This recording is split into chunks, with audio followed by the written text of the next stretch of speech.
L'organisation du chantier d'ensilage commence par la propreté des silos avant l'ensilage. Donc comme vous pouvez le voir ici, le silo est très propre. Donc il suffit vraiment de très bien le nettoyer, bien ranger pour l'organisation du chantier d'ensilage qui va être incessamment sous peu. Ainsi que les roues du tracteur, il faut absolument avoir un tracteur propre. Et là je parle du tracteur tasseur ou des tracteurs tasseurs. Il faut absolument que tout soit propre, que ce soit le tracteur ou que ce soit le silo. Lorsque l'ensilage est réalisé, il est important d'avoir un silo propre et un dessilage propre. Et il faut absolument que tous les chemins d'accès soient évidemment très propres jusqu'à l'auge. L'environnement immédiat du silo est la première source de recontamination de ce silo et du front d'attaque.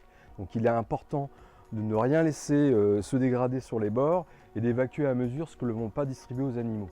Et ensuite, il est aussi important au niveau du front d'attaque de garder ce front d'attaque propre sans avoir de matériaux ou de fourrage qui va rester à l'air, décilé et qui risque lui de reprendre rapidement en fermentation.